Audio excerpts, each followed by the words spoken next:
तो भारत जो है वो बास नहीं आया है, और दूसरी जानिब जो है आईसीसी ने भी बता दिया है कि भाई हम तो भारत के साथ ही हैं, बांग्लादेश क्यों इतनी अपीलें कर रहा है, भाई खेलना है खेलो, नहीं खेलना नहीं खेलो। तो साफ उन्होंने सीधी लैंग्वेज में बोला, तो कटा दिया है बांग्लादेश को। यानी बांग्लादेश वालों ने बोला चलो एक और ही इजलास कर लेते हैं, उन्होंने बोला नहीं भाई हमारा फैसला यही है। और अब आईसीसी को सारी चीज़ें याद आ गई कि भाई हम वेन्यू भी चेंज नहीं कर सकते, हम होटल भी, तो भारत के आगे बेचारा आईसीसी इतना मजबूर हुआ है, वो आपको बताएंगे। फिर साथ साथ मोहम्मद रिजवान के हवाले से बताएंगे कि एक नारा लग गया है कि वापसी बुलाओ मोहम्मद बहुत ज़्यादा खिफत का मुजाहिरा हो गया है। फिर हारिस रऊफ ने क्या कैच पकड़ा है, बॉलिंग विकेट तो ले नहीं रहे लेकिन कैच उन्होंने जो कैच ही ले लिया उन्होंने, कैच लेके ही वो कम से कम लाइमलाइट में आ गए, विकेट तो वो ले नहीं पाए। आज बात करेंगे इस स्टोरी के ऊपर, साथ साथ वीजा देने से इनकार कर दिया है। हाँ, जो हम लोगों बात तो नहीं है वैसे। जो हम लोगों ने 2-3 दिन पहले एक वीडियो पे मुझे याद है अभी हम जब हमारी क्रिकेट टीम भारत जा रही थी आई थिंक वर्ल्ड कप खेलने के लिए गालिबन, तो कितने एंड में उनका वीजा आया था और हमें लग रहा था कि टूर्नामेंट शुरू हो जाएगा और वीजा नहीं आएगा। जी जी जी। और इसके बाद भी आईसीसी नहीं सोच रहा है कि भाई ये वीज़ा भी नहीं दे रहे, कुछ भी नहीं दे रहे, मतलब मसला हल हो जाएगा।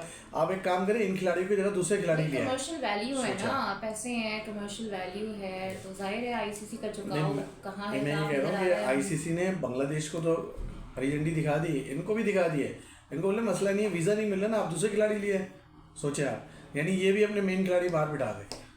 मतलब सिर्फ भारत खेले अपने मेन प्लेयर्स के साथ, बाकी कोई टीम ना खेले अपने मेन प्लेयर्स के साथ। अच्छा पहली स्टोरी पे आते हैं भाई, ये जो आज स्टोरी चल रही है वीज़े का मामला जो है, और जो अच्छा भारतीय मीडिया इसको कह रहा है गलत खबर है। पाकिस्तानी खिलाड़ियों से तो तकलीफ थी, अब वो पाकिस्तानी खिलाड़ी जो कि पाकिस्तान में अब मुकीम नहीं है, पाकिस्तान छोड़ के कहीं और बस चुके हैं, कोई अमेरिका में है, कोई यूएई में है, कोई किसी और मुल्क में है, अब उन्हें भी वीज़ा देने में तकलीफ हो रही है इन लोगों को। सही सही 4 क्रिकेटरों का नाम आ रहा है इसमें जिनको वीज़े नहीं गए हैं। इसमें अली खान का नाम आ रहा है, शायान जहांगीर हैं, एहसान आदिल हैं, एंड अगेन मोहम्मद मोहसिन हैं जिनको वीज़ा नहीं दिया। अच्छा ये जो अली खान है, इन्होंने तो बाकायदा सोशल मीडिया पे भी बता दिया कि भाई मुझे नहीं मिला है, और चांस भी नहीं है। अब कौन कौन सी जो बातें हैं उनको झुटलाया जाएगा और बोला जाएगा कि नहीं ये सब झूठ बोल रहे हैं, यानी सिर्फ इंडियन मीडिया और बीसीसीआई सच। यानी आप ये देखेंगे चाहे वो एशिया कप हो या चैंपियंस ट्रॉफी हो या वर्ल्ड कप हो या ये जो आ रहा है अपना T20 वर्ल्ड कप, सब में भारत को कुछ ना कुछ मसले थे, सब में मसले हैं। और अभी मेरे ख्याल से जैसे जैसे टूर्नामेंट आगे बढ़ेगा ना, चीजें मजीद भी अनफोल्ड होंगी और भी तकलीफें शुरू हो जाएंगी। और गलती से अगर भारत हार गया पाकिस्तान से, पता नहीं फिर क्या होगा। वो तो पहली बात है, खेले तो ये लोग नहीं मैं बता रही हूँ, देखिए खेलना तो पड़ेगा ना, ये तो मुमकिन नहीं है ना कि आईसीसी के अंदर भी अब ये करें कि हम खेलेंगे भी नहीं। दूसरी जानिब अभी हम दूसरी स्टोरी पे आए, अभी इंडियंस में कुछ ऐसे लोग हैं जो पाकिस्तान को फेवरेट दे रहे हैं इस मैच के लिए, जो भी ज़ारा बात करी थी इंडिया पाकिस्तान मैच में।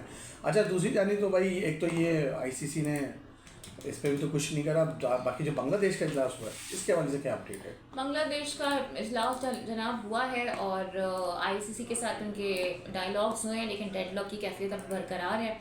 और बीसीबी को आईसीसी ने क्लियर कह दिया है कि जनाब अब टाइम बहुत कम रह गया है, एक्चुअली टोपी घुमा दी है ना कि टाइम बहुत कम रह गया है, तो वेन्यूज़ डिसाइडेड नहीं है, तो स्केड्यूल ख़राब हो जाएगा, फिर दूसरी टीमों को बुलाना पड़ेगा, तो होटल बुकिंग भी ख़राब होगी एंड व्हाट्सोएवर ना, मतलब सिर्फ एक आप ये कह लें कि कहते हैं ना हरी झंडी दिखा दी गई है बेसिकली, वो वाला सीन इनके साथ किया है। और यू नो वो कहते हैं ना कि एक और बोन डाल देने वाली बात है कि जनाब एक और मीटिंग कर लेंगे, उसमें देख लेंगे बांग्लादेश को हम, ताकि आप लोगों की भी थोड़ा सा वो रह जाएगा, देखो हमने आज ही आपको फारिग नहीं कर दिया।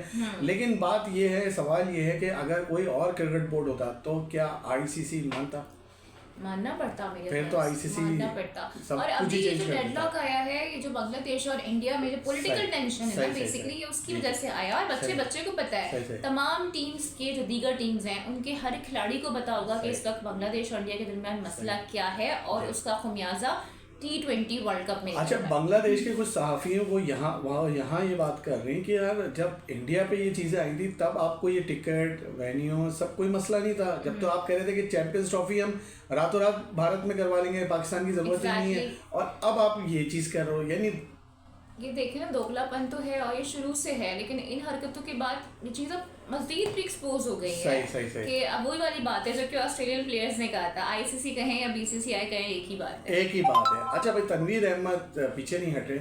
हाँ। तनवीर भाई ने कहा है इस मामले पे इंडियन गवर्नमेंट के हवाले से राफेल जेट गिरने के बाद इंडियन गवर्नमेंट साइको हो चुकी है। साइको हो नहीं गई है, वो साइको है पहले से, क्योंकि पहले भी आपको याद होगा जो राफेल से पहले की एपिसोड थी पहलगाम, वो भी खुद ही किया गया। फिर 10 मिनट के अंदर, हार्डली 10 मिनट के अंदर खुद ही प्रूफ बना के प्रोपेगेंडा कर दिया क्या। तो ये साइकोपन की निशानी ही होती है। और दूसरी बात ये कि खुद तो पीछे रहते हैं, पहले अपने ना वो जो इनका इंडियन मीडिया है उसको छोड़ देते हैं, पहले वो बकवास शुरू कर देता है। आपको तो याद होगा ना क्या क्या इन्होंने नहीं किया, कराची को तबाह कर दिया था, कराची पोर्ट तबाह हुई थी, लाहौर में पोर्ट दरियाफ्त कर दी थी। तो ये तो झूठ बोलने में इनका कोई सानी नहीं है, कुछ भी कह सकते हैं। सही। अच्छा, तनवीर ने एक और बात की है रिजवान के इशू के ऊपर। उन्होंने बोला यार जिन्होंने वापसी बुलाया उनको शर्म आनी चाहिए। वापसी बुलाया वही जो कैप्टन ने जो सीन हुआ था ना। एग्जैक्टली। और मेरे ख्याल से रिजवान को भी चाहिए कि ज़रा ज़रा मैं क्या कहूँ कि बुर्दबारी का मुजाहरा करें और छोड़कर आ जाएं। मेरा नहीं ख्याल कि उनको अब वहाँ पर खेलना बुलाया तो जा रहा नहीं यार, ऐसे कैसे नहीं छोड़ के आ जाएं। आई मीन ठीक है, अभी परफॉर्मेंस ख़राब चल रही है, लेकिन भाई मोहम्मद रिजवान हीरो हैं और बड़े बड़े मैचेस, हीरो वाले काम भी करें ना, अपने बल्ले से जवाब देना यार। मैचेस उन्होंने बहुत खेले में, पाकिस्तान को कई बार जितवाया है। अभी वो अच्छी फॉर्म में नहीं है, खेलने थोड़ी गए। मेरी बात सुने, अभी वो अच्छी फॉर्म में नहीं है तो ठीक है ना, फिर आप भी प्लेयर को ये देख के नहीं ना कि उसकी फॉर्म क्या है। सबको मालूम था कि मोहम्मद रिजवान की फॉर्म नहीं है, लेकिन उसके बावजूद भी फिर आप इस तरह। और पता है आपको, ये रिटायर्ड हर्ट भी नहीं था, ये रिटायर्ड आउट लिखा गया था। अच्छा, आमिर यामीन ये इतनी ये बेइज्जती है। अच्छा, आमिर यामीन कह रहे हैं रिजवान को बिग बैश से लीव कर देना चाहिए। सही कह रहे हैं ना, बिल्कुल सही कर देना चाहिए आई थिंक। और यार आप अपने बल्ले से जवाब दो ना यार। नहीं, फिर आप अपना कॉन्ट्रैक्ट देखो जो सोशल मीडिया पे चल रहा है, कि आप अपना कॉन्ट्रैक्ट देखो, जो ये बातें हो रही हैं, साथ साथ बाबर के हवाले से भी ये चीज़ें। और फिर वो कह रहे हैं, अच्छा एक नए भाई साहब आ गए, वो कह रहे हैं पाकिस्तानी खिलाड़ियों के साथ शुरू से हो रहा है, वो कभी शाहीन से बॉल ले रहे हैं, कभी रिजवान को बुला रहे हैं। यानी ये उनकी चाल है। मैं चाल वाल तो नहीं है। देखिए, सबको पता था कि ये खिलाड़ी इतनी अच्छी फॉर्म में नहीं है, और इसका आउटकम भी मालूम था कि बीबीएल में खिफ़त ही उठानी पड़ेगी।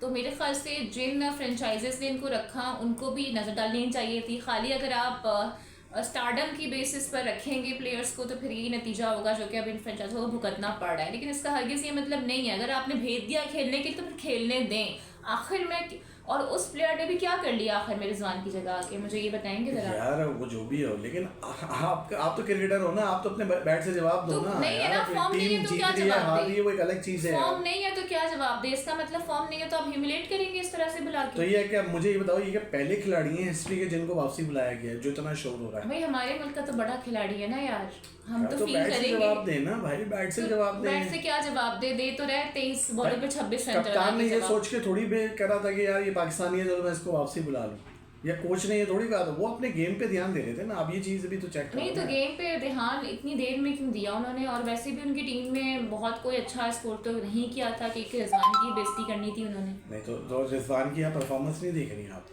मैं रिजवान की परफॉर्मेंस देख रही हूँ, लेकिन 23 बॉलों पे 26 रन। मेरा सवाल फ्रेंचाइज से है, क्योंकि रिजवान तो काफी टाइम से आउट ऑफ द फॉर्म चल रहे हैं। पाकिस्तान टीम से पाकिस्तान टीम से बाहर कर दिए गए थे, तो फ्रेंचाइज ने फिर क्या देख के रिजवान को रखा था? और अगर रख लिया है तो फिर खेलने दें, जैसे भी खेल रहे हैं। तो रख लिया, बुला लिया, तो इसमें गलत क्या है? मुझे तो अभी तक ये वो नहीं हो रहा है। नहीं तो गलत इसमें क्या गलत? कहाँ बेइज्जती हुई है भाई? ये क्रिकेट का एक रूल है ना। 23 और 26 में फिर वो क्या था? कम से कम नहीं, एक बॉल पे एक रन तो बन ही रहा था ना। फिर मैं ये सिर्फ पूछना चाह रहा हूँ, ये क्रिकेट का एक रूल है या नहीं है? अगर कोई स्लो खेला है, आपने उसको अगर वापसी बुला लिया, तो इसमें उसकी बेइज्जती कहाँ से? अच्छा, और इनकी जरा टीम के मुझे फिगर्स दिखा देना, इन्होंने क्या खेला है। जिन्होंने वापसी बुलाया उन्होंने एक रन बनाया। हाँ, तो बस आप देख लें फिर आप।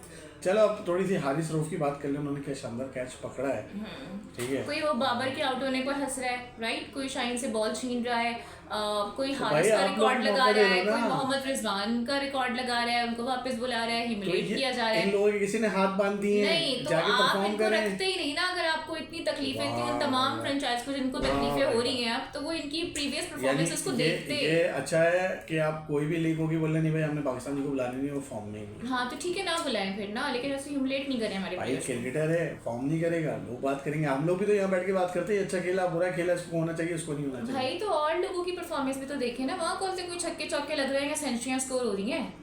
चलो अभी हारिस रऊफ के कैच के बारे में आप क्या हाँ, ठीक कहेंगे? है, इन्होंने हारिस कैसे पकड़ लिया कैच? क्या इन्होंने जमीन से बस पकड़ा है? मुझे लगता है कि जो बॉल हुई थी ना वो डायरेक्ट इनके पास आ गई थी, क्योंकि एफर्ट तो ज्यादा बहुत डालते नहीं है। कैच देखो यार, जो चीज अच्छी है अब वो भी तो देखो ना यार, जो अच्छा कर रहा है उसको अच्छा यार करो, मुझे मिल कोई रहा है ना। जाती इख्तलाफ नहीं है, लेकिन हारिस जो हमारे मैचेस में करते हैं ना वो सही, सही। देखते हुए ना मैं क्या ही बोलूँ, सबको पता है और लोग दुआएं कर रहे होते हैं कि सेकंड लास्ट ओवर हारिस को ना दिया जाए तो बेहतर होगा। नहीं सेकंड लास्ट नहीं, लेकिन अब आज जो स्क्वाड का नाम आ रहा है ना उसमें हारिस रऊफ का है। चले वो भाई तो ये आना हमारी था। वीडियो यकीनन आपको पसंद आई होगी, जरूर फीडबैक कमेंट्स जरूर दिएगा, क्या करें आईसीसी का और क्या करें बीसीसीआई का। Bye bye.